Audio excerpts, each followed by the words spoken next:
Hello, everyone, and welcome to another episode of Getting Hammered.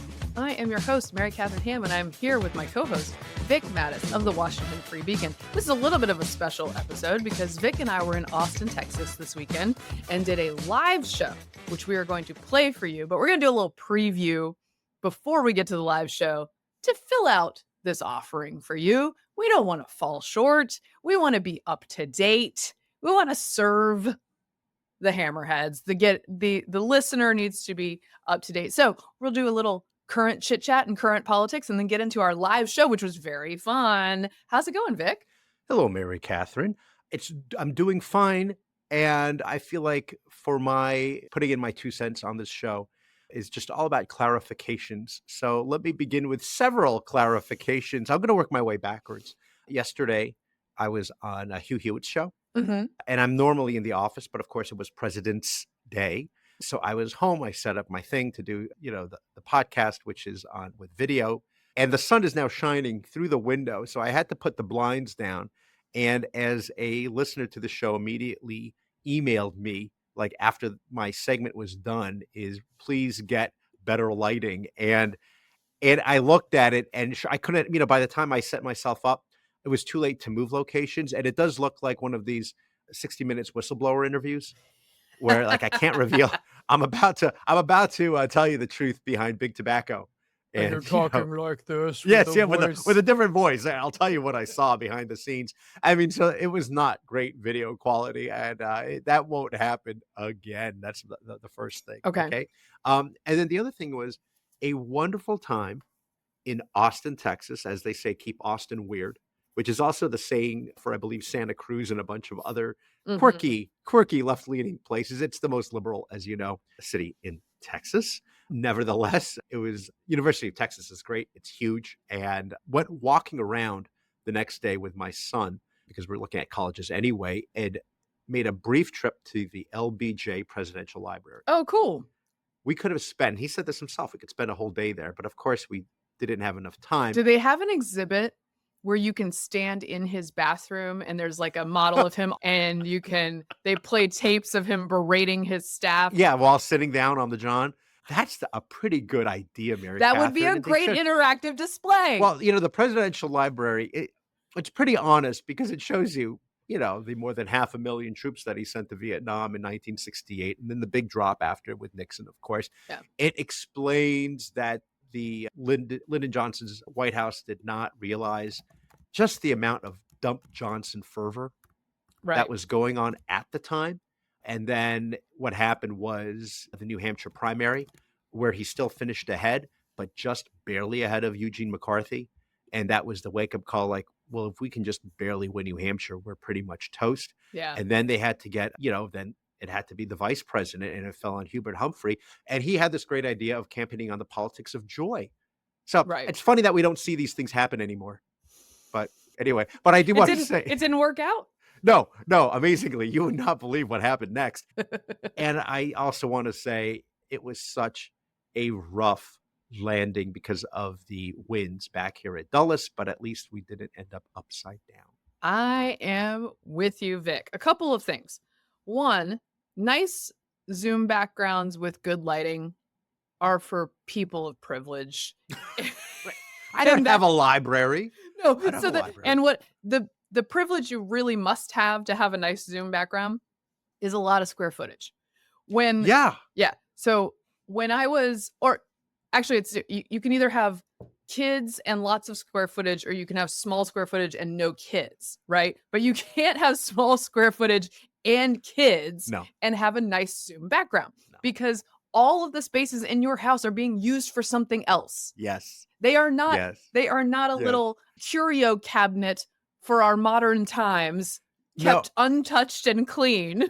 We could do a whole show just on this sort of Zoom backgrounds, Mary Catherine. Oh, yes. And I'm going to say no names, but I'll name names. I mean, like if you watch, for example, if you ever see Susan Glasser, doing a Zoom thing, and it's usually like I think it's like the background is a kitchen, and there's always some sort of, marble island in the middle. There's staff making Yeah, dinner. yeah. And there's like a bowl. Okay, maybe it's not Susan, but other people, and they have this bowl filled with fruits. Right. Just an abundance of fruits, just sitting there. But there's usually, if it's not the bookshelves and all the great political memorabilia, then it is the kitchen in the island, because they want to show you, they're in their kitchen. It's very informal, yet notice how palatial. Very luxurious. Ignore the wolf, the 6-range wolf range in the Sub-Zero. So you remember during COVID times when there was Room Rater, yes, which was an account online that would rate people's Zoom backgrounds. Yes. Again, I just want people to recognize their privilege.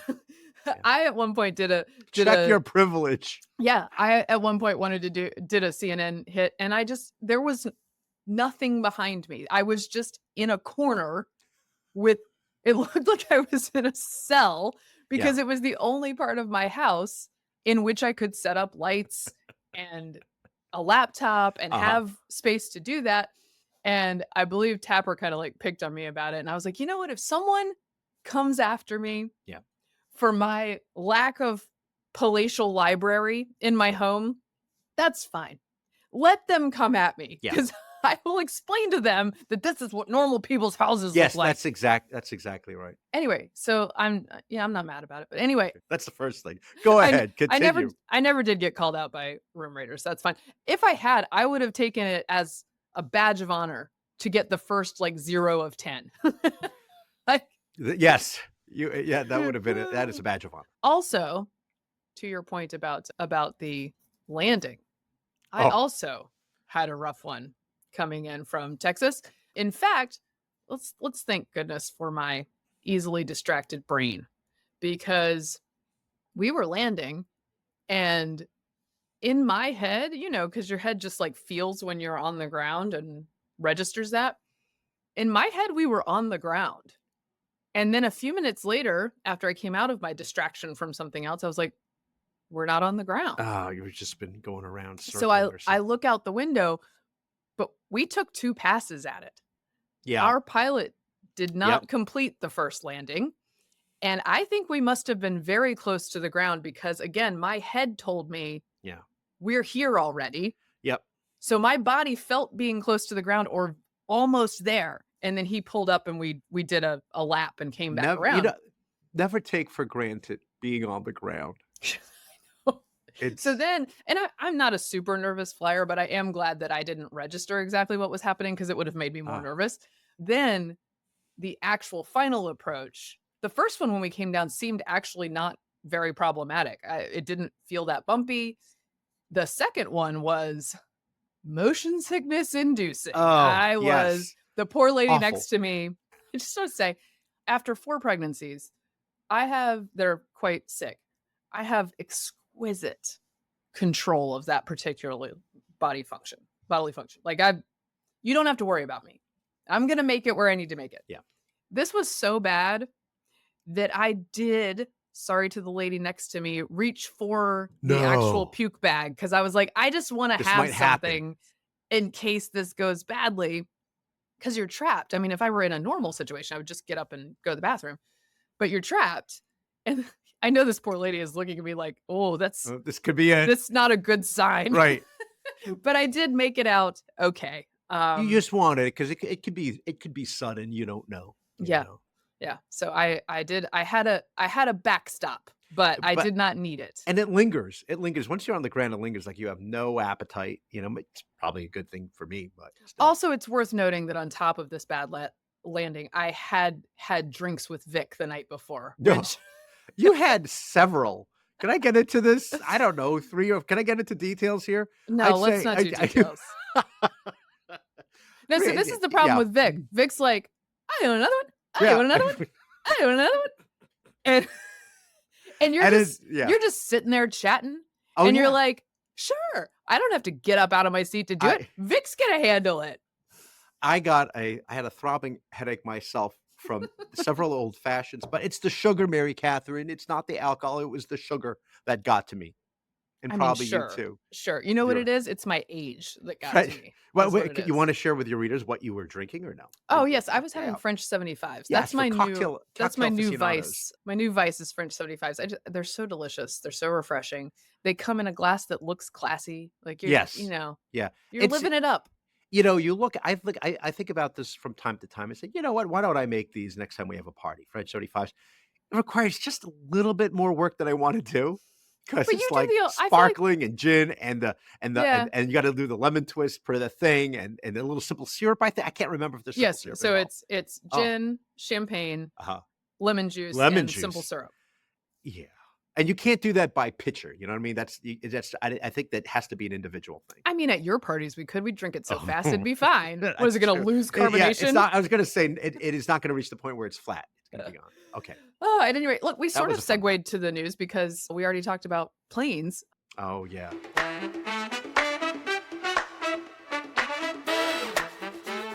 The Delta flight that landed very badly in Toronto yesterday, or as you're hearing this 2 days ago. The news out of that accident is thus far pretty good for the passengers. Everyone is alive. There were a couple of injuries that are being treated, but it sounded like we were in very safe space. I hoped that the intact fuselage that I saw in pictures meant that people would be safe. It was a very dramatic landing that, from what I'm seeing in the early assessments, looks like there was a major step in slowing the descent down that did not happen. And so when it hit, yeah. it took out the landing gear, belly flopped, and then spun, getting rid of a wing. When I'm it turned very upside down, did it have any wings left? Then no, it wouldn't have been possible. The wings both came off, and I then it think they rolled. both came off, and that's where that was the source of the sort of Yeah. smoke and So it was anyway. like basically. So then it shot out like a torpedo or something, and it spun. And I do think, I was glad that I missed that we did 2 attempts at landing because I think it would have made me nervous. But I think it's an important thing to point out. It's not to diminish any of the aviation accidents that have happened in the past months that have been tragic. This one, much less tragic, thank goodness. But it is, I think, important to note each one is getting more attention than it otherwise would because of the original terrible crash at DCA. Right. And so when you're seeing coverage of these things and you're thinking, oh my gosh, what is this huge acceleration in aviation incidents? It's not actually a huge leap. It is more that these things are getting a ton of attention when there's any kind of mishap. Granted, this is a very big mishap. Yeah. But I just want to contextualize that for people because I'm telling myself this as I'm flying. No, it's one of these things. I think I bet a fair number of our listeners are like myself maybe and get a little bit too in the weeds about air incidents, shall we say, and then you end up knowing more than you want to know, Right. and that's me. And I bet you there's a fair amount of people out there. I don't think I'm alone. My question to you is this, Mary Katharine. If you were in this situation, the Delta in Toronto, right? Mm-hmm. And then all of a sudden it turns upside down and you got to exit the plane. You got to get out. Right. Are you going to try to bring your bag with you? No, Come on, no. admit it. I thought you were going to ask me. You'll never get it back. It'll be like days before you get your belongings. Oh no, back. forever. Yeah. Just like, you know what? Let them hate you, and just if you could just carry without making a scene, carry out the bag. Just excuse me, ma'am. I have a lot of skin care products in here that cannot be in this cold ass. Yeah, plane. which is now in a bin by your feet. So just open it up. I thought you were going to ask me if I would film. Oh, well, that would be something you would do. Yes. I think I would actually, or that I don't judge anyone who does because I think I probably end up would watching. Yeah. For the fact that I would understand this is newsworthy. Yeah. I think I might film, and not to the extent that I would get in anyone's way or be a problem. Yeah. But I think I'd turn on that old camera and just carry it by my side as I'm getting out of there. The key is to have had the camera on before the landing. Oof. Yeah. Yeah. Although in situations like that, obviously you would get very focused on what's actually happening. And perhaps I would not think to do that. But I don't hate on anybody who tapes in that situation because it gives the rest of us information that we wouldn't otherwise have. At any rate, I'm glad that everybody's doing okay. Did you want to talk a little bit about JD Vance's speech, which we address some in our upcoming live episode? That's right. So when you listen to that segment, of our wonderful show, courtesy of the Fund for American Studies and their journalism program. And a great crowd. And a great crowd, young, bright students, gives me hope, Mary Katharine.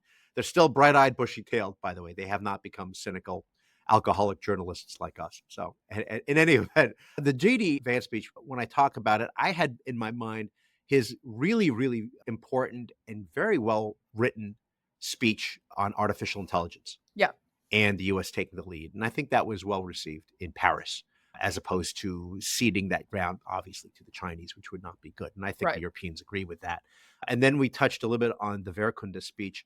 And my sense of it at the time was it was telling them about, Europe needs to do their fair share, putting troops on, doing whatever it takes, needs to be done. And Keir Starmer, Britain's prime minister of the moment, said that he would, he's considering British troops in Ukraine, which is, that would be something. I don't know if that's actually going to happen because they're stretched thin. Same thing with the Germans. I don't know how Germans feel about that for obvious reasons, or their neighbors. But the bigger part of the J.D. Vance's speech, which I did not address at the time, was how Europe has ceded the moral ground and their standing, especially when it comes to free speech. And it is their obsession with trying to control what they perceive as hate speech, to the point where people, if you liked something that was bad, then they can come after you for even hitting the like, right? Because they're very sensitive to that. But how do you define that? And taking it a step further in places like the United Kingdom, where you cannot protest in front of an abortion clinic, and more so, you cannot pray in front of an abortion clinic. You cannot pray in your head. You cannot pray. The police will ask you, "Oh, I think I saw you mumbling something there. Your hands look like they're folded. Were you praying in your mind?" And if you say yes, I was praying in my mind, they'll take you away. In. This is not made up. This is for real. No, I think people, if you listen to that speech, most Americans, I think, will be like, wait, are those things real? Yeah, no, they won't believe it. So he listed a couple. I'll read a couple of. Sweden shuts down social media in times of, quote, social unrest for, quote, hateful content. No problem. Just turn off the whole thing. Yeah. Germany does police raids over alleged anti-feminist sentiment online. The UK arrests pro-life activists for praying silently in their minds. These are all real things. The Scottish, actually, at one point, were dropping flyers telling people to be careful about praying in their homes. In their homes. This is insane. Like as some sort of multicultural drive to not offend anyone. And they want to have, they think they have a monopoly over what is, right and wrong, and having good opinions and being able to decide what is hateful and what is not. But as you can see, as you just mentioned in that list, it's a really slippery slope.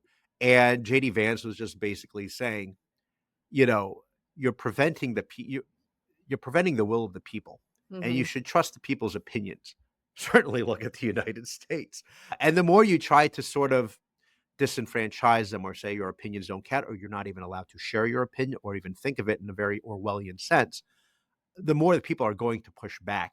And this had something to do with, of course, Elon Musk weighing in on the upcoming German elections, which I believe are on February 23, and his support for the Alternative for Deutschland, the AfD party, which is a populist party. And I always love how they say, we'll talk about this later in the next segment, but how they love to say, this party, which has historical ties, to extremist parties. Yeah, the Democratic Party had historical ties. Yes, it did. It's hard for me to tell without getting very in the weeds of European parties and politics what's what, because the media always tells you that everyone's a fascist. So that's right. Giorgia Meloni. Yeah, Giorgia Meloni is the perfect example. We're like, that was going to be the end of the world this woman is elected. So I withhold judgment on that until I've gotten deeply into the weeds of German politics, which I have not done yet.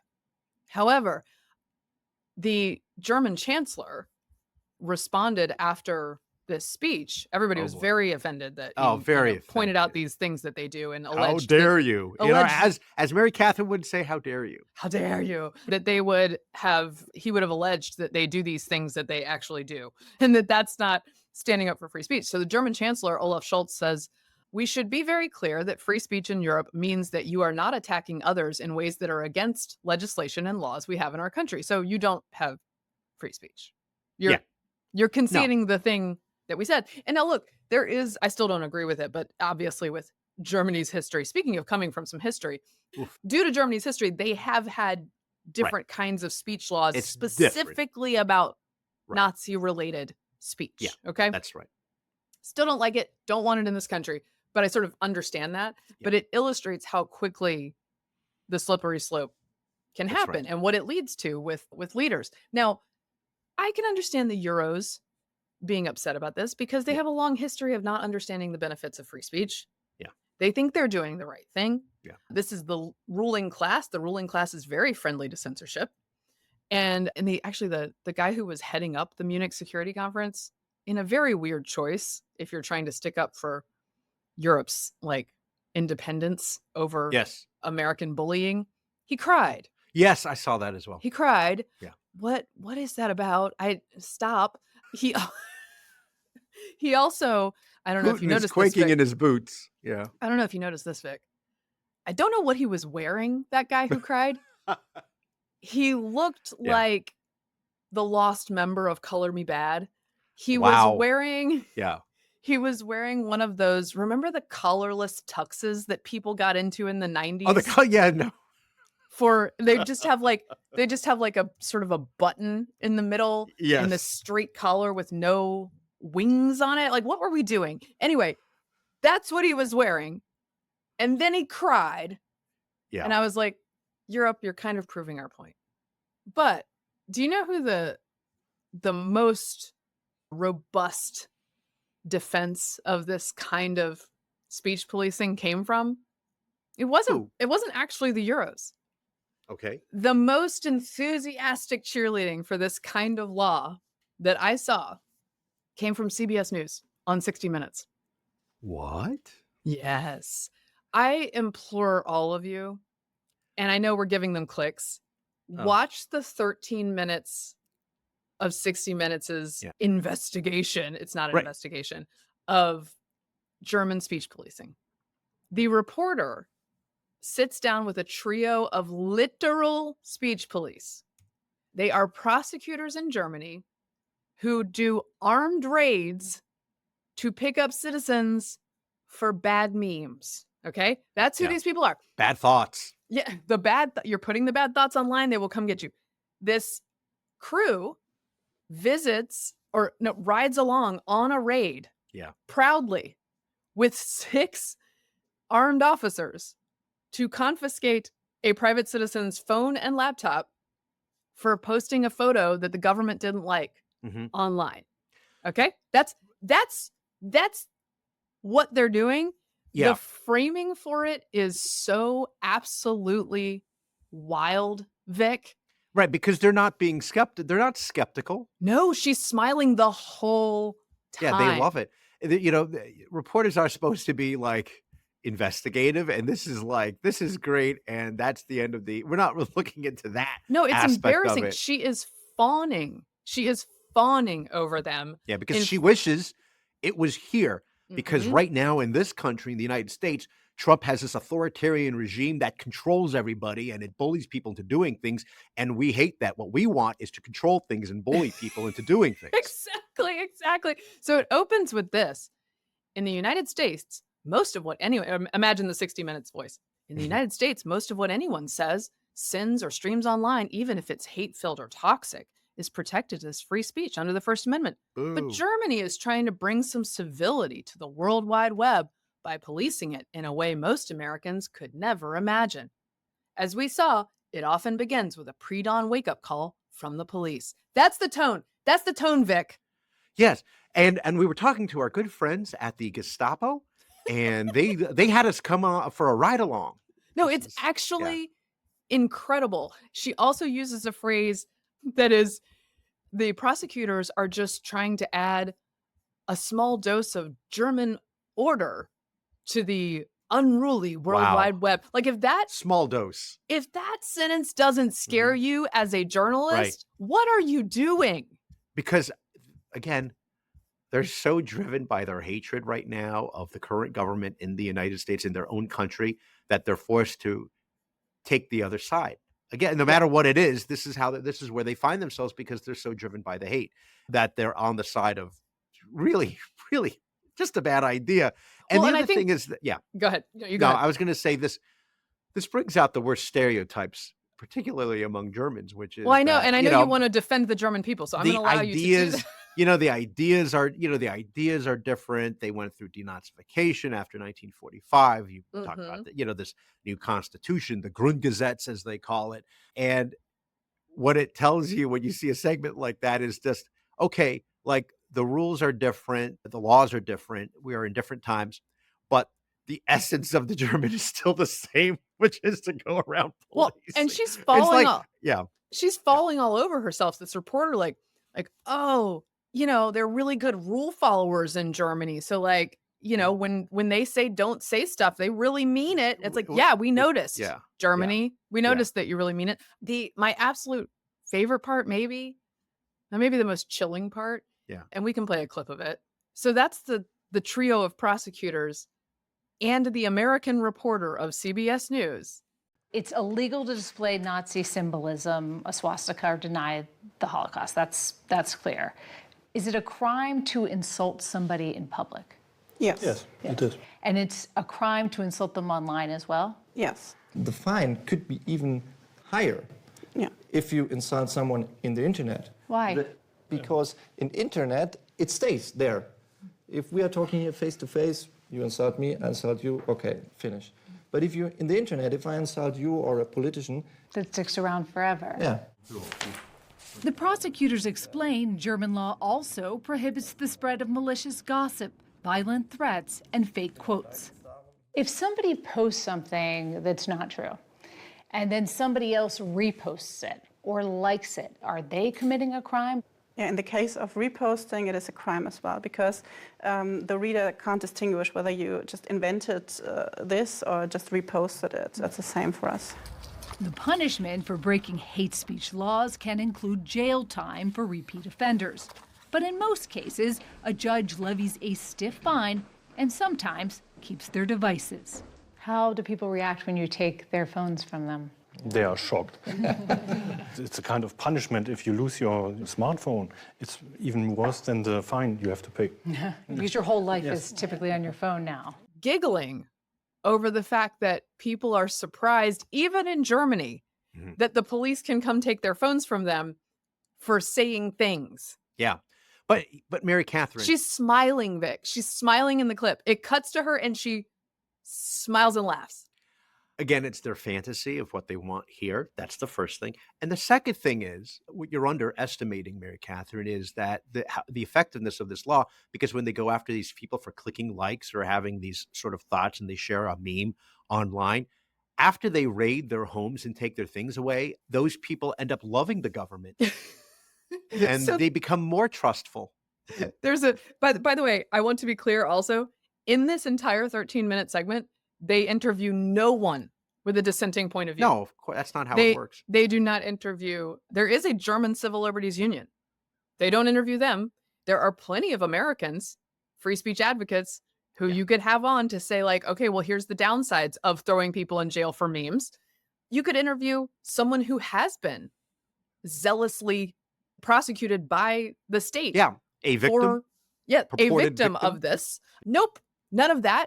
Just when you think she might interview someone, she goes straight back to a nonprofit called Hate Aid and the authoritarian German mistress in charge of it, who says, who says, so they're talking about, and again, the American reporter accepts all of these premises, right?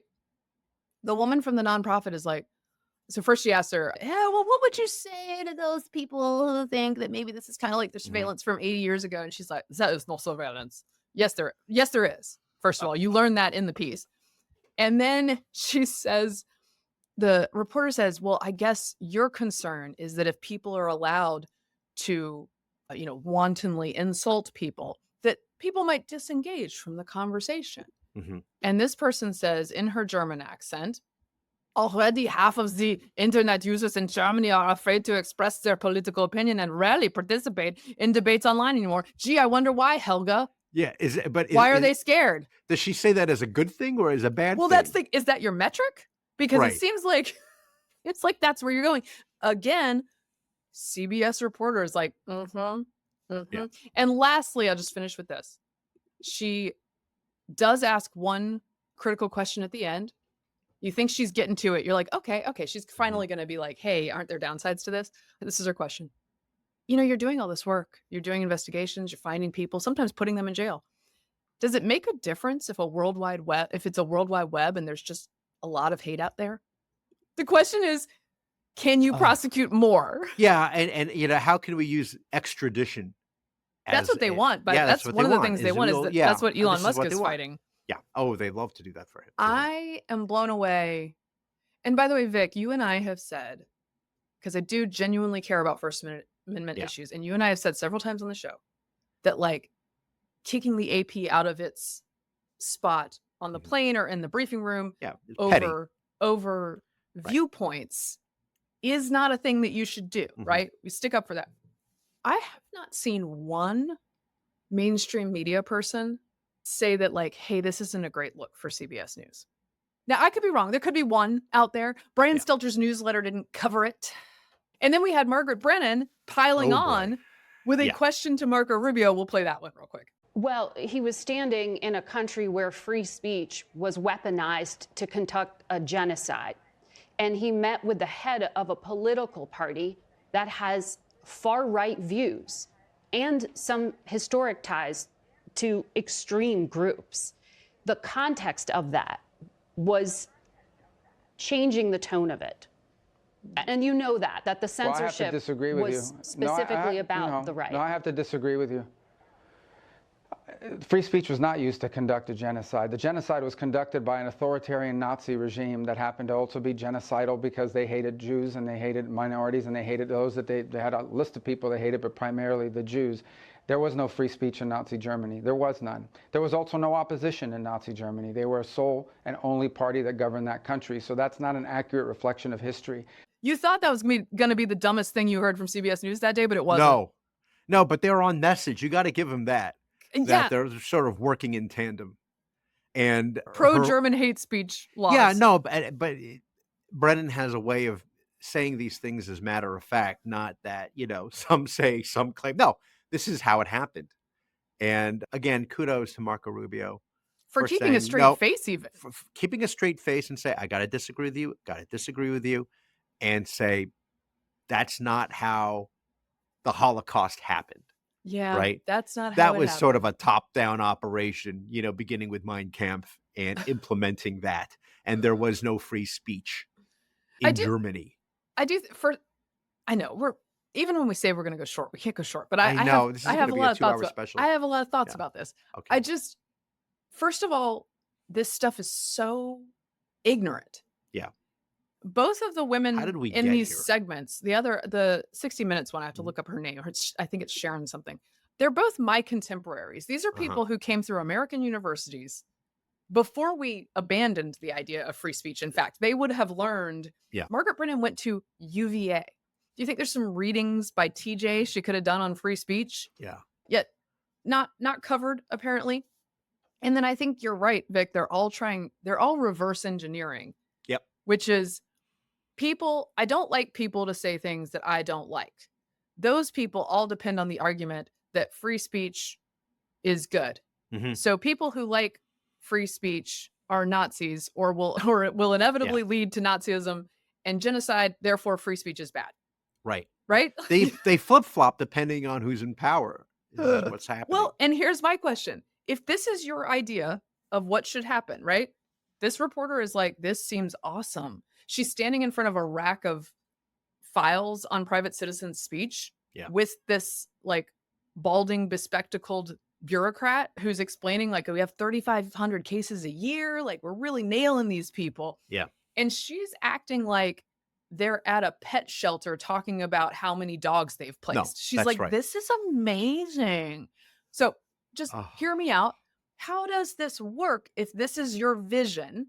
Yeah. And Donald Trump is the president. Right. How does that work? Yeah, if there was a way to use it against him, then that's how it would work. You know, that, you know, some other super authority that we can just defer to. This is the problem that they find themselves in. But My bar is so low for Yeah. American media, and this is one of the more appalling things I've ever seen. it's really a shame 60 Minutes wasn't around during the 1936 Olympics in Berlin. They could have done a great tour. Yeah, the streets were clean. Everybody says that they're being treated well. Oh my gosh. I just Yeah. I really thought that Margaret Brennan was going to be the worst offense we saw that day. And then Yeah, I saw know. the 60 you Minutes. mentioned that, and it's just, I'm glad that there is pushback. Of course, the pushback is just on social media. You're not going to see, I don't think they're obviously going to, a lot of the other networks are not counting Fox, of course, but the other networks are not going to go after CBS and say, hey, this is, you went too far and this is wrong or whatever. So I Yeah. get that they're all, it's all very incestuous, but if you don't work for CBS, you can tweet. Yeah. Wow. You guys probably should have interviewed a free speech advocate during just basic journalism. But it's also funny when I watch the other networks, it's become it's not about like, here's what Trump is doing and here's what's good and what's bad. It's just, here are all the horrible things happening right now. And that's it. All the news is about bad things that he's doing. They're not ever going to say, here's some good news. Now you can make the argument that that's also the reverse is happening at Fox, and so it all balances out at the end. But it is just way too depressing on watching. I try to watch CNN or MSNBC, and it's just, it beats everybody down, and I think it's reflective of the ratings. Well, and it'd be one thing if they hadn't spent the last 4 years gaslighting you about your grocery prices and telling you that everything was awesome. Oh, right. Now, Right? because now they're complaining a lot now. And again, kudos to, I've been saying kudos a lot lately. Maybe because I'm thinking of the Kudos granola bar, which was popular in the 80s. But Was popular. do you remember Kudos? Yes. That was before Cliff Bars. Actually, and you know what you would do things. is you would go to prom in your collarless tux. Yes. And with the one button in the middle that's kind of decorative. I and then might you would have had eat that. A Kudos bar. A Kudos bar. And convince yourself that it was actually healthier than Snickers. Okay, but credit, I should say. Who are we talking about right now? What are we, I can't. I don't you remember. threw me off. You're talking. What are we talking about? You said kudos to Scott Jennings on CNN, because that's really the reason why a lot of people like to tune into that panel to see him take on everybody. It's like the Alamo over there. Mm-hmm. And he's, Jim Bowie, or is it Daniel Boone? Daniel Boone, I always forget. They Or were Davy both there, Crockett. right? Davy Crockett. Whoa, sorry, I didn't mean to say Danny Boone. Davy Crockett, right? Bowie was definitely there. 'Cause Okay, yeah, well, definitely. Right, go wow, ahead. we're gonna hear a lot from our. We were just in Texas. I'm What so happened? embarrassed. I Okay. know, and I had a meeting with the historian H.W. I had coffee with H.W. Brands, Bill Brands. Oh my He'd be gosh. mortified to know that I'm getting them mixed up, but I always got them mixed up. The point is, and it's Davy Crockett. The point is, Scott Jennings is there to call them out and say that, suddenly now it's Trump's fault. He's been in office for about a month, almost. Yeah. But you didn't hear a peep from them. No, it didn't matter before. Okay. They pick the victims, they pick the problems, but they don't really have the power to do that anymore, which is why they want German censorship. That's right. And I guess what I'm saying about that 60 Minutes piece is that I'm sure it was better in the original German. Yeah. 60 Minuten. 60 Minuten. Okay. Okay. We have really taken up the people's time today, Yeah. Vic. Do I do a that wraps up then, or we just go right into the stay tuned? Stay Yeah, tuned for now. let's the just live kick it over. podcast recording. Kick it over to live MK and Vic. Woo! Okay, here we go. Big cheers.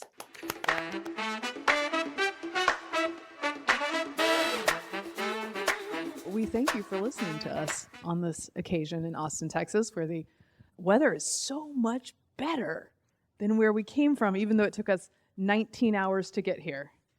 We were a little delayed.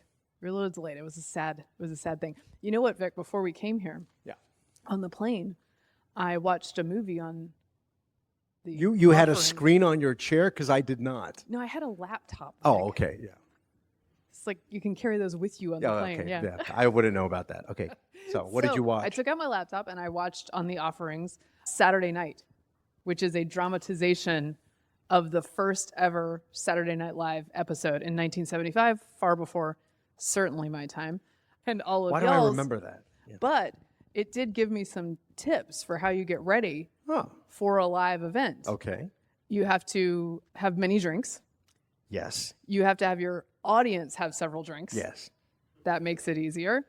A lot of Coke. Oh, sorry, that was John Belushi. That's Sorry. actually, that's part of the process. Oh, yes. Yes. It's I the did learn creative that. process. And there's a fair amount of sexual harassment that you need to do because 1975. So that's I apologize to all the hotel staff who was affected by the fact that I had to prepare for the show in that way. But I did check all those boxes before we got here. I was about to say, normally we give these kind of talks, we say, okay, the first thing is, whatever Chatham House rules, or this is off the record, but this is a podcast, so it's going to be recorded, and it's going to be heard everywhere around the world, including to our many listeners. We have listeners, actually, in Puerto Rico, Brazil. There's something like 800 listeners in Italy. I don't know how that happened. Japan, Australia. They're all funded by USAID, so unfortunately...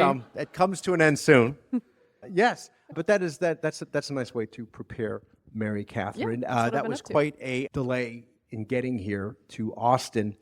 I was really hoping to get some Austin barbecue and go to Terry Black's. Instead, I had a $20 voucher from United Airlines, which I used at Jersey Mike's. And I'm from Jersey, so that was good. But I didn't want it, but I had to use it and max out because of the principle of it. Because if they're going to make me wait for 4 hours, I am going to use it. And you know what? I was 73 cents over. First of all, can we talk about, I only got a $15 voucher. Why was yours more than mine? Oh, because I'm in the front. Yeah, I was in first class. That's right. Okay. It's a caste system, I upgraded myself. Okay.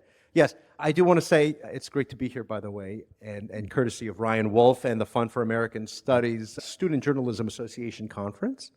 The last time, this is funny because Ryan mentioned this, the last time I was in Austin was about 11 years ago, and it was when I was working on my book, Vodka, How a Colorless, Odorless, Flavorless Spirit Conquered America, available on Amazon and Barnes & Noble. I like that we've taken care of vodka, Coke, and sexual harassment. This is the kind of show it is that we hit all the, we're like 6 minutes in. Good job. Those are all the important themes of this show. And I had spent the day with Tito Beveridge of Tito's Vodka. And this was at a time when he was just about to become really big. And so this is 2013, 2014. And he was selling about 1 million cases a year.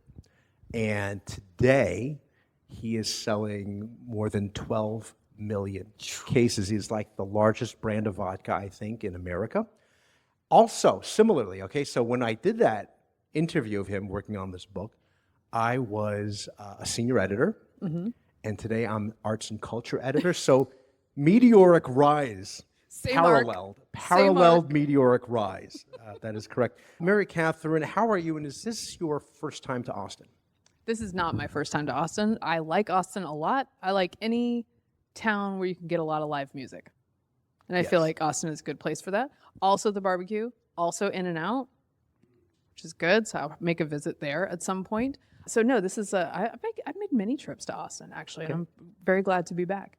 What we do in our show normally is that we talk about the news at some point, but not at the beginning. We try to ease our listeners into it, especially if you imagine that your listeners, if you do a podcast, depending on, there are a lot of news podcasts out there, so the kinds that where you click on play and it's, hello, I'm so-and-so, and now the news. That is not this show. This is like what they used to call morning zoo. Yeah. And it's a little bit of a chit-chat and ease your way into it, but it's the kind of thing that a lot of people like to listen to in the kitchen, moms. So a lot of you here in the audience here today can relate to this, or being in a car.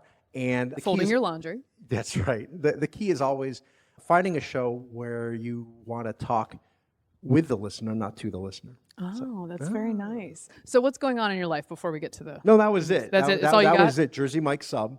Jersey Mike sub and vodka. Remembering the last time I was in Austin. Okay. Yeah. I got a story. Okay. What do you got? So at the house, I have 4 children. They are 11, 9, 3, and 2. The 3 and 2-year-old bunk up together, and they are hell on wheels. And we are currently in the process of figuring out how to get them to sleep in that room, which eventually they do. And honestly, 3rd and 4th kid, how hard am I working on this? Not that hard. Do the 1st and 2nd kid just watch the 3rd and 4th now, right? A lot. Yeah. A lot. I'm not going to lie. But the 3rd and 4th kid were off for the weekend on an adventure because it's a long weekend. So we had to parent our own children. So my husband and I are watching a movie downstairs, trying to enjoy our relaxing Valentine's Day night, and they're up there raising hell. So we can hear them clunk, clunk, clunk, clunk, clunk all over the floor up there, which is not really out of the ordinary. So we sit and listen for a while, and then I was like, you want to go tell them to go to bed? So he goes upstairs to open the door and be like, "Good and bad." He goes upstairs. I'm sitting downstairs, none the wiser. He comes back downstairs, my husband, with a 7-foot piece of molding from the children's room.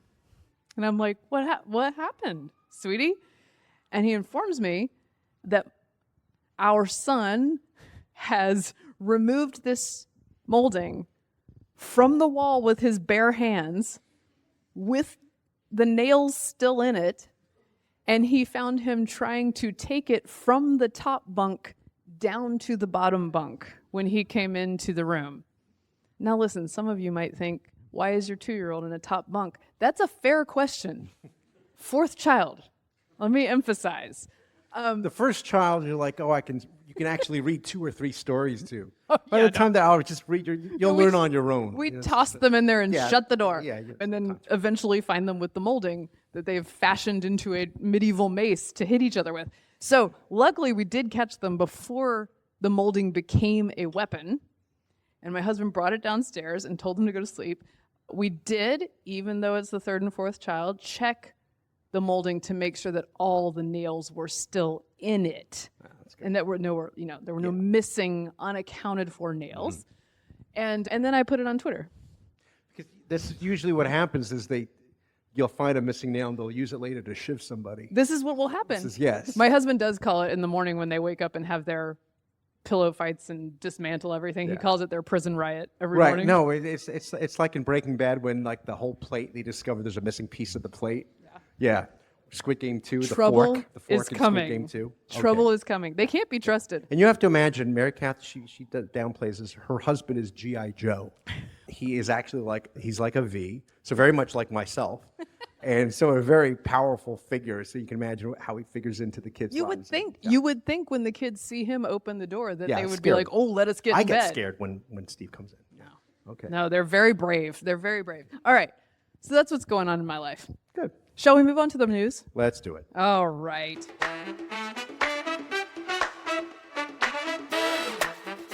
We have a couple of cabinet confirmations to talk about. Yes, it's happening. Unorthodox cabinet confirmations in Tulsi Gabbard for Director of National Intelligence and RFK Jr.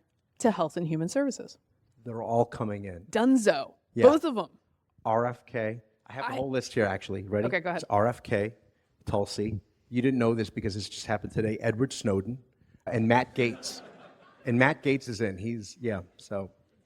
We did say got that great maybe news. Matt Gaetz is looking at the scene and he's like, should I have dropped close. out? I shouldn't have given it up. Yes, exactly. I will say, I did bad. not think both of them would make it through.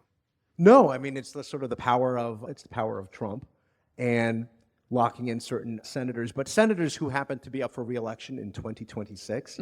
So they don't need that. Bill Cassidy in Louisiana, for example, he's up. And he's already getting a primary challenge because of his position on J6.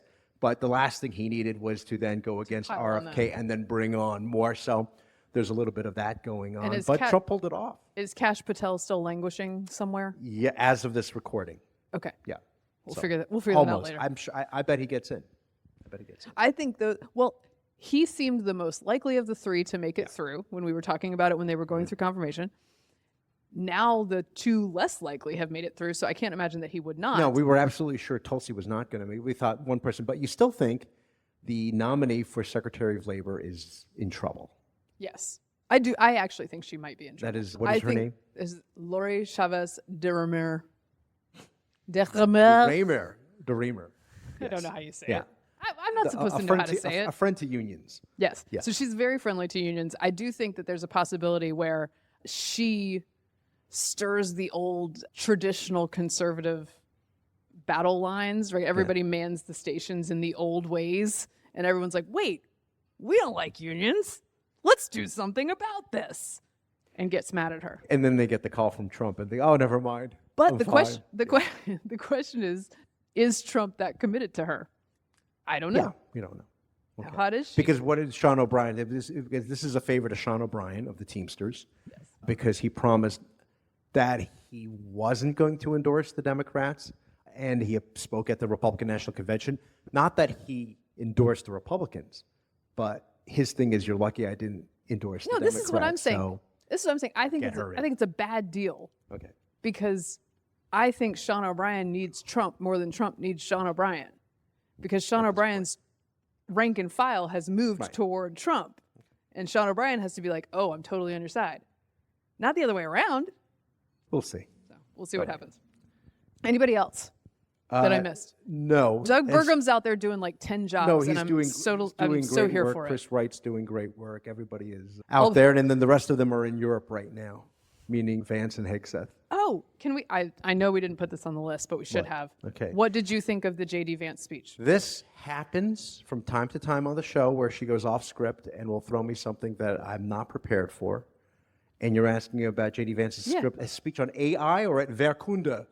I don't call it the Munich security. And now they try to. It's the politically correct way of calling the Munich Security Defense Conference pack thing. But back in the day, I used to work. Which day are we talking about? Because I don't want to endorse something. So before these, a lot of these people I don't want to were born, endorse all of German history by accident. No, but before a lot of these people were born, I worked at a German defense consulting firm. I bet you did. I did.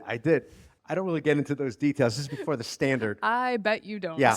And the conference was called Verkunde, and Ver, of course, is like that doesn't weapon sound or scary defense. at all. No, and Kunde is like customer. It was like weapons customers conference. That's all it was, and they don't really want to talk about that right now. But that's what it was. And J.D. Vance gave a little talk about tough love. Yeah. He gave an amazing speech, by the way, on AI in Paris, and I find it hard to imagine anybody complaining about that in terms of the importance of the United States taking a leadership position. The AI one. Yeah. Yes, less regulation, more about innovation. That was great. The Munich talk was always going to be a challenge because he's going to tell everybody that they need to pull their weight, they need to spend more in defense, and unrealistically, in my opinion, have German troops in Ukraine. I don't think that's going to go over well with a lot of people, but I get it because the United States cannot be there as a guarantor for a country that is not a NATO country. The biggest problem with this, and I get it, they had to dial back because, of course, Trump has very tough words to say about Ukraine, right? And it's got to be more quid pro quo. Give us your rare earth metals, and we will give you more, supplies and military aid. The biggest problem was Joe Biden promising and saying that this aggression will not stand, and we will come to Ukraine's defense. Right. And now let me just trickle that out. And actually, we don't want you to use weapons that are actually offensive weapons or that go into other territories. I've always imagined the Biden idea of military defense is a shield in which we don't actually go after aggressors. We wait for them to enter the airspace, and then we knock them down. Yes. And that's no way to run a foreign or military defense policy. But I thought so. I mean, Vance it was a tough love speech, is what I was going to say. What did you think? As I've said before, Biden's strategy always seemed to be, let's give just enough arms and help to be super expensive but not win. Yeah. No, that's which I don't think is the best plan. Right. And I enjoyed, I got to say, there, as I've said in the past on our podcast, there's a former version of me that would have been like, we should be more polite. We should go through the proper channels. We should do this. We should do that, right? But this is a new era. And I listened to J.D. Vance and I was like, after Biden's presidency in absentia, after Obama's sometimes apology tour, I appreciated just watching J.D. Vance be like, y'all got a lot of problems. Let's talk about them. And let's talk about how you should help solve them. Yeah. Particularly, I liked that he talked about attacks on free speech from Europe, and all of Europe is like, oh, how dare, how dare, how dare. And then the funny thing is, in the aftermath of this, when they're very mad that he's pointing out that they do not stand up for free expression, a lot of Euros will just tweet critics, no, we just have these very simple laws that tell you can't say anything that would like offend anyone, or you go to jail. Like, how hard is that to comply with? Seemingly proving the points that Vance was laying out. I also think there's a little bit of hypocrisy in that wing of the party saying Europe needs to stand up for itself, and then watching Ukraine stand up for itself and going, well, not like that. Yeah. I think that's a little bit of an issue. Yeah. So I enjoyed We'll it. see. But the Europeans were not happy about it. No, they're not happy about a lot of things. Yeah. And I like Europeans, but I like to visit. But I don't think that asserting the truth on the world stage is a bad thing. I'm gonna say this now because I'm gonna jump the gun, but I'm throwing it in now because we mentioned this. We have been talking in previous episodes about the Gulf of America, and I'm sure you all have very strong feelings about this. Actually, can we just do a show of hands? Who's pro Gulf of America? Okay. What is that? Okay. 60-40? Yeah. 60-40. Look, I love that we have dissenters. See, that's what I'm looking for in this room. Okay. So People who hate America. right. No, I'm actually very meh on the Gulf of America, No, which I know is going to get me thrown in Gitmo I know at some it's, point. it's what we used to call when I went to college. It's what you call. I took a class at Georgetown called Map of the Modern World, and it was called cartographic aggression, right? And so it's all of a sudden it's no longer the Falklands; it's like Isla Malvinas, and suddenly it's the Gulf of America. But on the other hand, what are you going to say? It should be the original name, the Gulf of New Spain. Yeah, that's going to go over well with progressives. Yeah. Europeans who get upset about this. So this is what I was going to say, going back to the Europeans, since we're talking about this, who say, oh, this sort of cartographic aggression and Right. taking it away from Mexico, even though it was named by the conquistadors. But we're not going to get into that, right? But it's their thing, and all of a sudden it's America, even though it's not the Gulf of the United States. Everybody's America. America's a lot of things. I don't get the feeling that Mexico is very mad about it. You haven't They're heard like, anything eh. about Mexico. I think they have other problems. Yeah. They don't really care. Even though if you look at that, a good chunk of that is like the Yucatan Peninsula, right? I mean, it's Yucatan and it's part of Mexico. I have a map. When I studied in Vienna in the 90s, it was just before Austria was about to join the European Union. And I would get this newspaper. It was sort of a very establishment conservative newspaper called Die Presse. And it came with a map. And it was about Europe's further horizon, but it was all in German. And I have that map framed.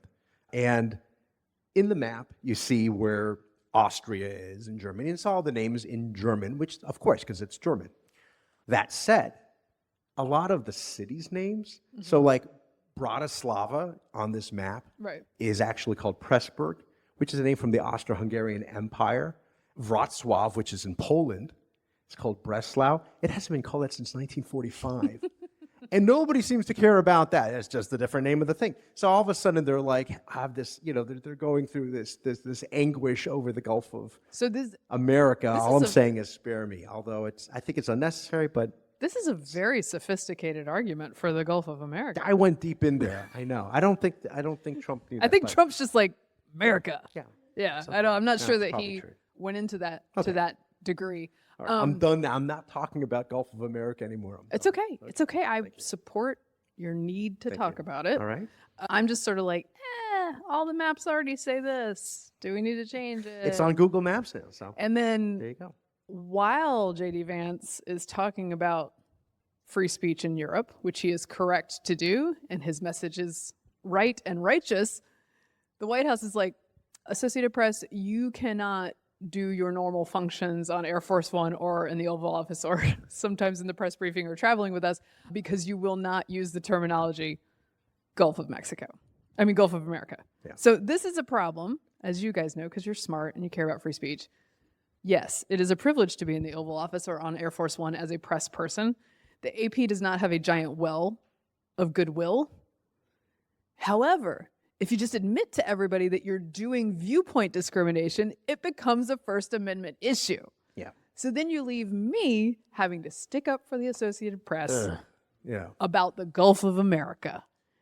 And that's an uncomfortable place for me to be. And what this show and everything is about is, after all, me and my feelings. But yes, that's right. That's right. It's getting hammered. Yeah. There you go. Okay. That's fine. Which we're doing actively while we're here. Yeah. So I think that's a bad move. Yeah. How does but- that end, by the way? No, I know but it's like there's so many fronts to take on. I mean, this is the big challenge and the big problem for Democrats is that they want to be outraged about one thing. There's a million things happening, and if you're going to try to attack all the fronts, it's a very thin defense. This is true. Something's going to get through, and what gets through is the Gulf of America because they don't have time for that, right? They got to focus on something else. I did some hear other outrage, so. I did hear that MapQuest was standing strong and not changing it. Does Really, anyone in this room I didn't know what MapQuest is? Yeah, MapQuest. Wow. No. I checked that right after I checked my classmates.com. profile. Thank you. My Rand McNally. Okay. So hold on. I want to do one more thing It's like what my in-laws. about Okay, yes. people complaining Yes. about us from other countries that we don't care about. In Canada this week, there's a 4 nations hockey tournament. Finland, Sweden, Canada, U.S. So not a 7-nation. No. No, it's a 4 nations. Okay, just checking. In Canada, in Montreal, and the U.S. national anthem was booed at the face-off of Finland and the U.S. We kicked their asses 6-1. Thank you very much. We face off against Canada like right now. So I really hope we beat them. But there was a New York Times story on this, which I found very amusing, because the New York Times was clearly looking for the hockey players for the U.S. to have a bunch of like meathead nationalistic quotes that they could get from them. And the headline is like, U.S. team angered, motivated by booing of national anthem. So then you read the whole story, and the quotes are like, yeah, I didn't like that. And then another guy's like, hey, you know, we're playing in Canada. We're the U.S. They're not going to like us. Ooh, tough stuff. And then another guy's like, I think we could use it as motivation. Those are the quotes. We're nicer than you think. We're actually quite nice. I know Canadians are civilized. supposed to be nice. No. They're the ones booing. Yeah, it's not and the we're movie like, have Goon. at it, Yeah, boo. no, okay. Anyway, I want to make sure that we kick their asses tonight, though. That is important to me. Good. Okay. All right. Next thing up, we have the holy trinity of annoyances Okay. that Donald Trump is fixing for us. Oh, yeah. So this is it in the good news front. Yes. We have plastic straws are back. Yeah. Incandescent light bulbs. Thank God. Back. Look how nice these lights are. These are probably, but they're like shaded, so you can't tell if they're incandescent. But it's the kind of light you want, not the cave light or the bat light, as we say. Or Exactly. The vampire. Larry Miller used to call it the vampire light. It's flattering. Yeah, it's flattering. And gas stoves, no longer under threat. That's right. Remember, that was one of these classic stories where they told us as soon as somebody dug up the fact that gas stoves were under threat regulatorily, that's a word, regulatorily, Yeah. the press was like, no, that's not real. You guys are freaking out. This is a conspiracy theory. And then they were like, well, it is happening, but it's also really good because gas stoves really bad for you. And now we're at, oh, well, Donald Trump's president, so we're not doing this anymore. That's usually how it starts, is what you're hearing is not true. Okay, it is true, but it's actually good for you. And this is actually, it began with Richard Trumka, right? And he was one of the first people to suggest this and say, we're not banning gas stoves. We're just asking questions, you know, and then we're going to have what they do this all the time is we're going to have a comment period. They have to do this, a comment to leave it to the public. Not that they're going to actually accept whatever the public says about it, but we're going to have to. Also have a that comment so many period. normal people have time to do public comments on That's right. random That's right. gas stove So the regulations. gas stove thing is a real problem. If you like to cook, right, then you like to actually control the length of your flame. You can do a medium. I mean, electric, I've done electric. I'm not a big fan at all. But it's so important, as you know, for the environment, because there was a study that was done about the dangers of the gas stove and the noxious fumes that actually was a faulty study. It's always a faulty study. It's always a faulty study. And the thing that I was always amused by was, you know, California was full on, you know, we want to, you know, ban the gas stove, right? And the We're gonna chefs go were like, full- no, yes. no.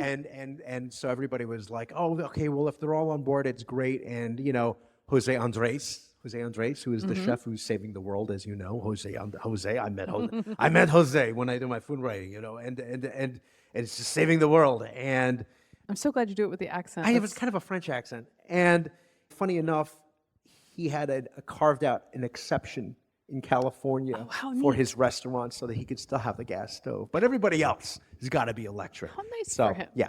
Anyway, that's off the table now. I do think this is a secret source of power and popularity, like an undervalued source of power and popularity for Trump, is that he's just going to take these things that are annoying Right. and be like, y'all have to stop forcing people to do that. There's going to be, you know, like, not that he's running in 2028, or is he? But he's, you know. As soon as we amend the Yeah, Constitution. as soon as they do that. The whole thing is they're going to go after him, or they're going to go after Vance and talk about all these whatever horrible things. They're going to bring up the worst part, right? Because a lot is happening, and it's going to be good. Someone's going to be bad. They're going to bring up the bad.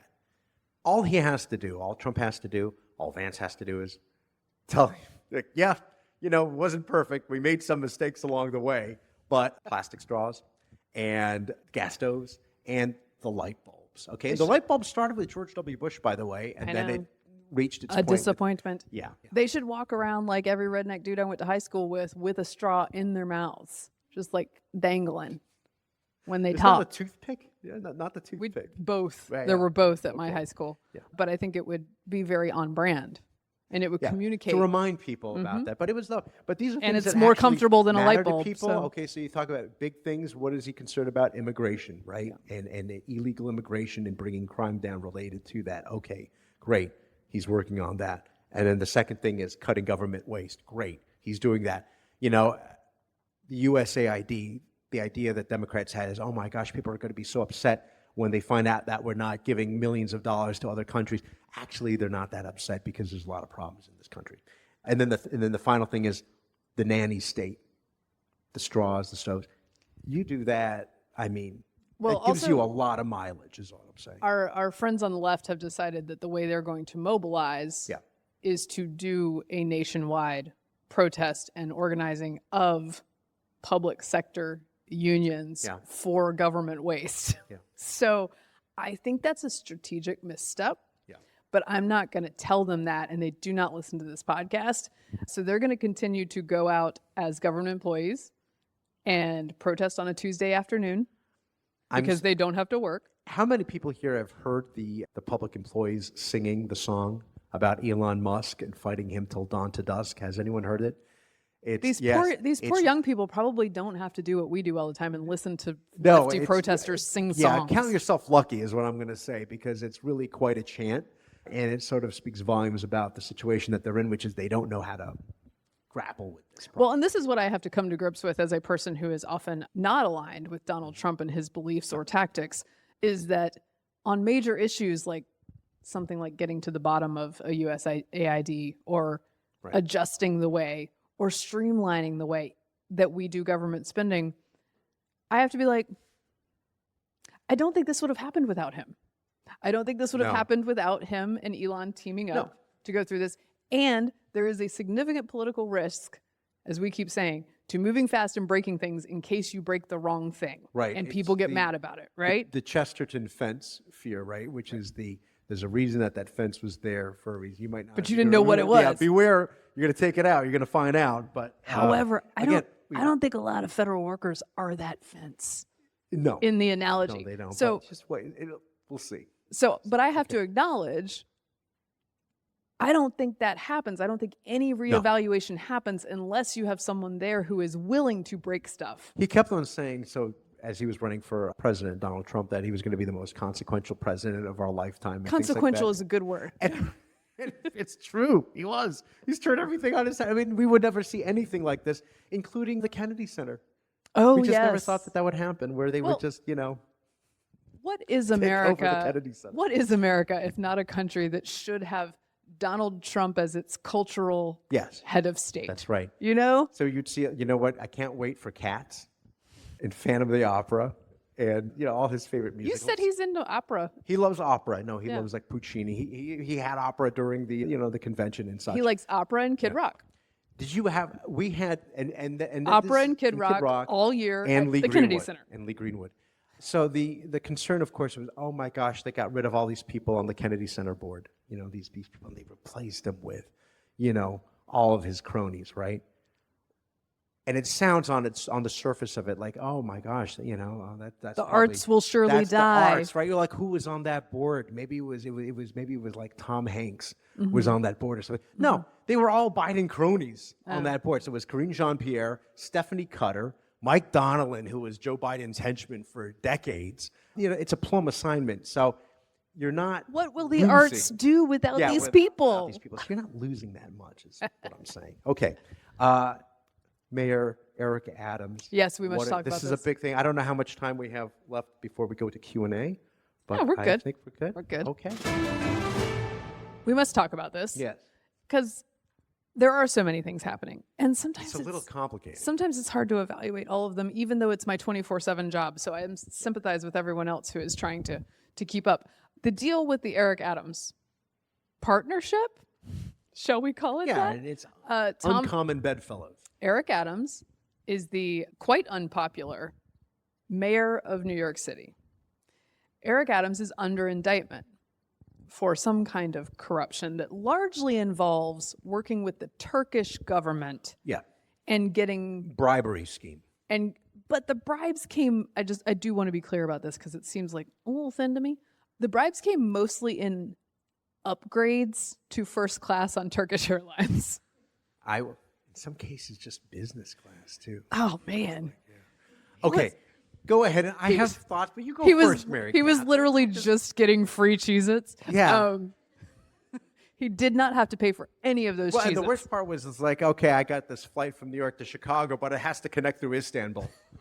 Right, just a little bit out of the way. But it's It was first- kind of questionable. First All right, class the whole way. So go ahead. Anyway, You're going to say you so have he's concerns that this was not. So he's great. under. No, I'm just saying. I just want to characterize the indictment properly. Sure. He was under indictment for this. There was some talk at the time that he was indicted that it came quickly on the heels of him backing a more Trump aggressive immigration enforcement plan in his city. That's right. So some allege that the original indictment might have been tainted by politics. Okay, so let me put that out there. I'm not sure that's the case. Might just be regular old corruption, right? So then Trump gets into office. And let me tell you, Trump, as a semi-corrupt former Democrat, loves him, a corrupt Democrat. Rod Blagojevich, pardon. Yeah, I feel like everyone was talking about him, Rod Blagojevich, who was the former governor of Illinois, that he was pardoned already in the first time around. So it's like 2 times. Was he really? Remember, he came out and he said that he's a Trump Democrat, and this is like after in Trump's first Democrat. So he got let out. Maybe it's that, I don't know what happened. That I thought he served his time. And then he's back out again. At any rate, he just got pardoned the other day, maybe double pardoned. I don't know. Is that a technical term? Someone said the other day to me that maybe if Pompeo wanted to keep his security detail, he should have been a corrupt Democrat. Wow. Okay. Sorry. So Trump gets into office. He wants to work with Eric Adams. The allegation now from the team that indicted Eric Adams is that the Trump team came to them and was like, here's the deal. Eric Adams is going to help us on immigration enforcement. He's going to give us access to Rikers Island, and you're going to drop the charges on him. Right. And a young lawyer at, is it Southern District of New York again? Yes, we're talking about Danielle Sassoon. Southern District of New York U.S. is attorney. so the main character of everything. It's so annoying. They're in every story. So Southern District of New York, Danielle Sassoon is the attorney's name. She pins this 8-page letter that's like, look, you could have pardoned this dude, but you're doing it the wrong way. This is clearly some kind of quid pro quo. I will have nothing to do with it. And everyone decides, oh my gosh, she's a liberal resistance leader. You can't listen to her. Turns out that's not true. No. Turns out that Danielle Sassoon is a Federalist Society, quite conservative in her personal politics. Right. Certainly a right-leaning person. She clerked for Clarence Thomas. Scalia. Sorry. Scalia clerk. At which point you have to evaluate, like, maybe this is pretty fishy. And that she is just standing up on principle. Yeah. It does seem to me like a pretty naked play here. Right. And it could have been the end of the whole affair. She resigns and says, I can't do this in good conscience. Which is the right thing to do if you can't do it. It's well within her right if she thinks that she can't carry it out. And it's also well within the right of the Department of Justice. If they don't want to do it, they want to do it. They want to drop the charges, strictly up to them. It's within the power of the executive branch.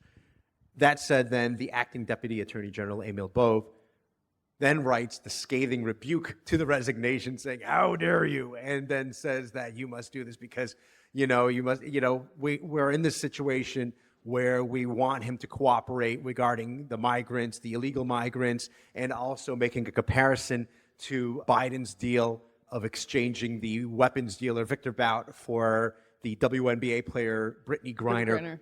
And I'm like, I don't know if that's a good idea of comparing that to Eric Adams and the situation. Well, here's the thing, much like this is where I'm sort of torn on Trump.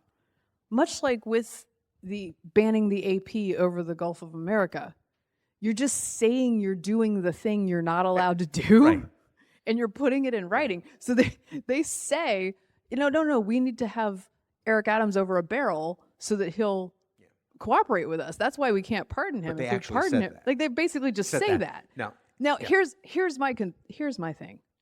Look, I don't expect better from Trump, but if you're going to sell yourself, don't sell yourself cheap. Eric Adams is a mortally wounded Democratic New York City politician who is going to be displaced by Cuomo, of all people, in all likelihood. Wow. He's in office for another 11 months, and you're doing this so that what? He can sit on a morning show couch and talk about how he's going to use Rikers to help you? Yeah. Like, I just feel like you could have gotten that. Well, and the other otherwise. thing is, legally speaking, Emil Bove should have front-loaded his response to the resignation by saying that if you look at various legal precedents, McDonald v. U.S., for example, go. or Bob McDonald, the former governor of Virginia, who was also charged with corruption, and his political career ended as a result of it. And the Supreme Court overruled that 9-0, saying that no, because it's very hard to define certain acts that you do as official acts, right? It's a very narrow definition of it. And of course, who was prosecuting that was Jack Smith, who is, of course... Was that Jack Smith? Yeah, it was Jack Smith, who was Also at McDonald's. has main character syndrome. Yeah. Yeah. So there you go. So they just happened to just argue it poorly, but that is the result. My only thought about the Eric Adams part of this equation is in accepting the Turkish Airlines upgrades. Again, as an official act of what? And the idea was that if we give you these little bonus perks, and I hear great things about Turkish Airlines. I'm not making a joke about this either. I mean, it's supposed to be I very feel like good. I would probably Yeah. be susceptible No, to this specific kind of bribery. A friend of mine, John Sidolides, said that his parents went and used Turkish Airlines, and they're very Greek, right? And they're like, you're not going to believe this, but the Turkish Airlines is really good. So it's like nothing to laugh at. And so it's like, it's really good. Yeah. If I were Eric Adams, and the deal was what? We're giving you these upgrades because we want you to approve the building and construction, but we have some permit problems. So if you can just waive those permit issues, we can have this thing done. And everybody's up in arms about this thing. And I'm like, I don't know. I mean, do you know the process of getting a permit? I mean, in the New York permits City? were You know probably what that is? nonsense. Yes. Yeah. No, I remember. I'm sure many of you have. I'm sure most of you have Back not. on Team Adams. I'm sure most of you have not seen one of the great movies of the 80s of all time, Back to School with Rodney Dangerfield. And, there you go. And he's explaining to the business professor about how to start up a business. And then, because the business professor, he says, he's left out a lot of stuff. And Dangerfield says, and not to mention waste management. I don't know if you know who runs that, but it's not the Boy Scouts, So it's the same thing with permits. What do you think is going on here? It's anyway. No, as an anti-regulation conservative, I'm now back on Team Adams. I would like to make clear in public on this podcast that I would never violate my beliefs for upgrades for any airline unless it were Emiratis, because that one is really ridiculous. Wow. Okay. So I'm just saying, Emiratis, if it comes to that. I have taken free food while reporting on chefs. But the key was I was not reviewing the restaurants. So it's like if I meet Loophole. Loophole. I'm like, I just interviewing as a source. And you want to give me champagne and oysters? Well, it's unrelated to unrelated. I'm just getting a quote. Mm-hmm. Okay. Was the Tito's vodka also unrelated? He had me through. Well, I tasted a few vodkas with him. He gave me one that he didn't tell me was like 96% alcohol, and it was. That's like, what is that? It's like almost 200 proof. And he's like, I just want to see a reaction to that, And your reaction was just like normal lunchtime? Well, no, I mean, it evaporated so fast in your tongue because it's so hot. It was like a fire. He gave me, by the way, and this is great advice for all of you here in the show, in the audience. He had many different jobs before he settled on this one, and he failed at like 6 or 7 different jobs. And he said ultimately, for him, it was finding the intersection of what do I like to do and what do I do well? Because I like to do a lot of things that I'm not good. I like to play golf and I'm terrible, right? But if you could find the intersection, and for him it was making vodka and selling it, and for you it was drinking vodka. Yes, that's right. So which turned out to pay for you. It's part of the job neat. as being a journalist, by the way. Okay, Jamie Dimon. Okay, we wanted to talk about how Jamie Dimon is telling the youngs to come back This to is going work. to be very interesting for a lot of you here in the audience because now you are all here in college post-COVID, so you have a different experience than those people who happen to maybe have half or maybe more than half of your experience at home and remotely, which is a terrible thing, and it affects you. But So go I ahead. have complicated feelings about remote work because I know you do. I have Because you always are. I have always had a flexible job on purpose because my plan was to get into this field partly because it allowed me to be flexible so I could be home to raise my kids and, sometimes catch them when they take a 2x4 off the wall and hit each other with it. Like that maybe catch them, I've got movies to watch, but I'm saying I want to be there for them. Sure. So I've always had you want it all. I do. I do. And I've always had a flexible job, but I've often taken less money for more flexibility to make that happen. So I think one of the good things that came out of the COVID era was that you can have a more flexible approach to work. It can really help parents. It can really help people who need to do things during business hours while they're working. Right. But it also helps people not work sometimes. Yes. This is from a management position, the nightmare, because we were all forced into a position after 2020 where we all had to be remote, whether or not we wanted it to. Right. And there were a lot of pluses for being remote. I spend more time with my family, if you consider that a plus. His son is right there. And so, or you get to do a lot of household chores and things while you're doing things. So, it's great for me, but it's not great for the company. Right. And related to this was, before we get into this Jamie Dimon thing, Elon Musk was in a state about what was happening to one of his factories in Germany, because the workers at a factory at a Tesla factory in Germany were calling in sick, like 25% or something sick rate. It has the worst calling in sick rate in all of Europe, and this is amazing because it's the Germans, right? I mean, the Germans used to have a saying, which is, the French work to live, and the Germans live to work. Yeah, except for now they're calling in sick all the time. So a couple of managers at the Tesla factory, when people called in sick, they started going to the homes of the workers to check on them to see if they were in fact sick. That did not go over well, apparently. That's not very German at all. Call the police or whatever. But I'm just saying, I get it. Okay. So Jamie Dimon, who is CEO and chairman of JP Morgan, I'm going to play a little bit of if I can get it to play. Have you all heard this clip yet of Jamie Dimon? This is leaked audio of him talking junk about the youngs and how they won't come into work. Hold on. A lot of you were on the fucking Zoom and you were doing the following, okay? Looking at your mail, sending texts to each other about what an asshole the other person is. Okay, not paying attention, not reading your stuff, and if you don't think that slows down efficiency, creativity, creates rudeness and stuff, it does, okay? And when I found out that people are doing that, you don't do that in my goddamn meetings. You go to a meeting with me, you got my attention, you got my focus, I don't bring my goddamn phone, I'm not sending texts to people, okay? It simply doesn't work, and it doesn't work for creativity, it slows down decision-making, and don't give me the shit that work from home Friday works. I call a lot of people on Friday. There's not a goddamn person you get a hold of. Can I just say, if Jamie Dimon called me on a Friday, I would not ignore his call. No. Like, who is ignoring Jamie Dimon's call? Like, I just, I'm getting my soak in after my workout. Like, I can't answer for the head of JP Morgan.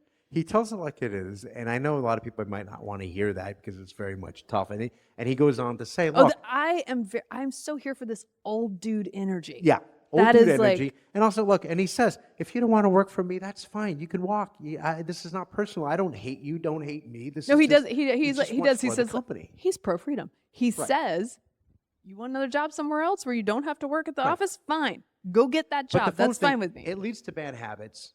And I've been in situations where I was just at a conference not long ago, and we had somebody talking, and she's a columnist, Pulitzer Prize winner, and right in front of her while she's talking, this guy, just took out his phone.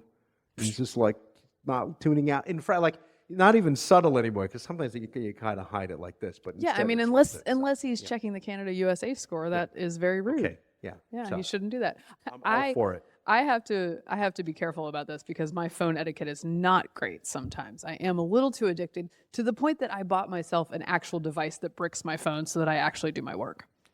Good for you. I had to do that. I had to recognize like I don't have the self-control necessary I was to do my work while my phone is in the same room as I am. I think you're seeing a lot of it in school now. I don't know about you guys in college. Do they allow phones in the classroom or do they not?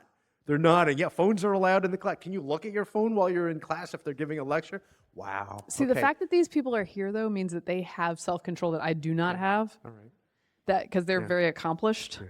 Well, some of them. I don't know if this guy over here is on his phone over here. But I just had to admit to myself that I had to buy a $60 device to shut my phone down. Yeah, it's because so I you can can't do it. Do things on deadline. You hear the for vibration Vic. and think maybe it's important, you know? Poor Vic has to wait for my writing, and he's like, "What are you doing?" She's doing. I know what's going on there. Okay. We make it through. Okay, is there anything else we need to touch on before we do some Q&A? No, okay, really quickly, Mary Katharine, I'm throwing this at you. You don't know I'm going to ask you this, Okay. but I wanted to talk about it, which is the Waffle House. As you know, avian flu is affecting all these birds, and they're getting sick, and so they have to cull the herd of the birds, and the eggs prices are going up. They killed lots of chickens. They're killing a lot of chickens, of birds. They're killing a lot of chickens.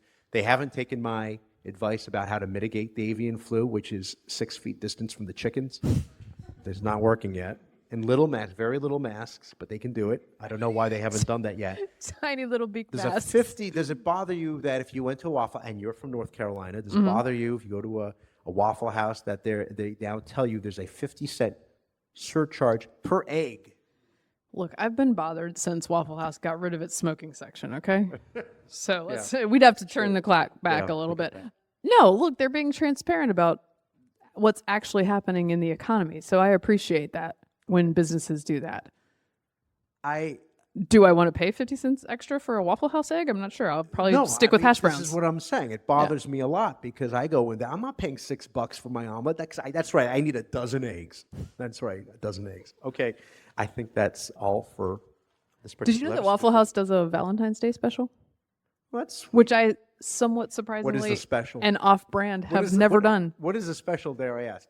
They just give you like a Extra couples grits. thing and Okay. extra grits. You get an extra pat of butter on your grits. And I think they put some like carnations on your table or something. It's very nice. Okay, good. I'll be there next year. Okay. That wraps up this episode of Getting Hammered. Remember, you can subscribe to us on iTunes, Google Play, and YouTube. You can follow me on Twitter at Victorina Mattis. I'm at MK Hammer on X, at MK Hammer Time on Instagram. You can follow the show at Getting Hammered Podcast on YouTube and Instagram, where you can see our shining faces. Thanks for getting hammered responsibly. This has been a Nebulous Media Podcast. Have a good one, guys.